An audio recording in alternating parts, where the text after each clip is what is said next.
السلام عليكم. انا كنت قفلت موضوع الطب النفسي ده خالص، وقفلت العياده وقفلت من المهنه، وحلفت ان انا مش هساعد حد، اللي بيساعد ربنا سبحانه وتعالى.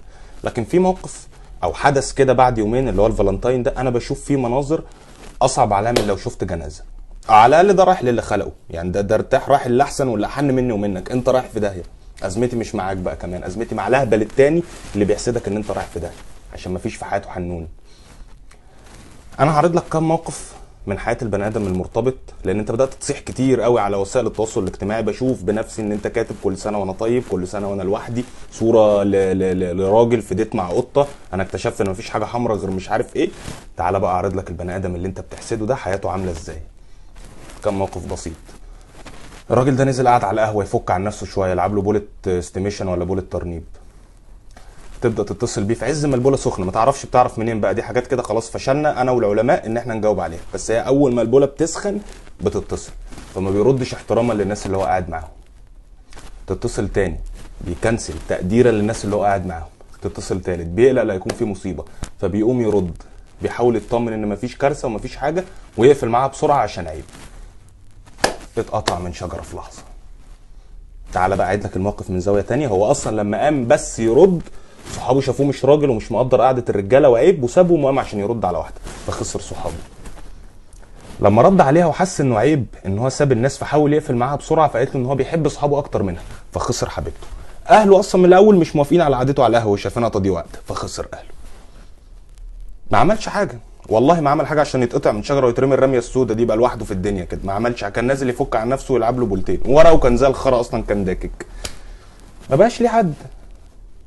ادي البني ادم اللي انت بتحسده ليل نهار. الراجل ده لو اتضايق في العلاقه اللي انت بتحسده عليها دي، وقرر ان هو يعاتب حبيبته في وقت هي متضايقه فيه ومقريفه والدنيا مش احسن حاجه، قال لك بجمله بقى نخرج كل الطاقه السلبيه عشان نبدا على نظافه، غلطان. لانه شايف ان حياتها زي الزفت وعندها مشاكل، فما كانش وقته ابدا ان هو يعاتبها. الموضوع مش مستحمله، كفايه اللي هي فيه. استنى وقت هي مبسوطه فيه وسعيده عشان يعاتبها ويقول اللي جواه اللي مضايقه، غلطان. لانه شايف انها ما صدقت فكت وخرجت من اللي فيه. انت ايه يا اخي، ما بتحسش، ما عندكش دم؟ فغلطان. استنى وقت الحياه ممله جدا ما فيهاش احداث روتينيه لا حلوه ولا وحشه، وقرر يعاتبها ويقول له جواه، غلطان. لانه شايف ان الحياه ما فيهاش احداث لا حلوه ولا وحشه، فيا يعمل حاجه تبسطها يا يتخرس. طب امال يعاتبها امتى؟ ما يعاتبش، ما هو لازم يقول اللي جواه، ما يقولش، ما كده هيتكبت ويموت. ما يموتش، هو وعدها انه هيفضل موجود على طول، ولازم يبقى قد الوعد ده. ادي البني ادم اللي انت ليل نهار بتحسده. الراجل ده بيصحى من عز نومه في عز التلج عشان يجاوب على اسئله ملهاش اجابه لا عندي ولا عندك ولا عند العلماء. زي احنا ليه كده؟ واحنا بقينا كده امتى؟ احنا ازاي وصلنا للمنطقه دي؟ احنا ازاي، يعني احنا ازاي كده؟ ملهاش اجابه لحد ما بيجي السؤال الرئيسي: انت لسه بتحبني زي الاول؟ فيعني بيبقى صاحي من نومه تعبان، فبيقرر يرجع لاكبر اثبات في الدنيا ان هو يحلف بالله سبحانه وتعالى ان والله بحبك زي الاول. فبتقول له يا سلام، فبيعجز تماما، سواء مخه او لسانه، الاثنين بيتشلوا لانه حلف. خلاص مفيش اثبات اقوى من كده. فعلى عيني ما يجمع كلمتين ان هو يثبت لها بالدلائل بقى العاطفيه والرومانسيه، بتكون اتقمصت ودخلت تنام. فبيرجع هو تاني يحاول ينام، ما بيجيلوش نوم، فبيفضل قاعد الساعه 6 الصبح باصص في السقف عامل كده. ادي البني ادم اللي انت بتحسده ليل نهار. هتقول لي مقابل ده في واحده بتدعمه واقفه جنبه. لا، هي مش واقفه جنبه عشان تدعمه، هي واقفه جنبه ليكون بيعمل حاجه غلط. لانه لو خانها هتتدمر انه بص لواحده غيرها، ما خانهاش هتتدمر انه ما بصش لواحده غيرها. فما فيش في حياتها اكشن، مش عارفه تربط خيوط ولا تجمع حاجات ببعض. ايه الملل والزهق اللي انا فيه ده؟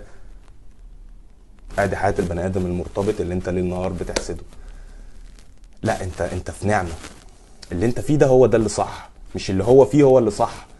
عيب عليك، عيب عليك. وبعدين انت اصلا لو مرتبط ولا لو ارتبطت، انت معاك فلوس تجيب لها الكلام حتى؟ ما انت معكش، ما تخلينا ساكتين. انت تضحك عليا وتضحك على مين؟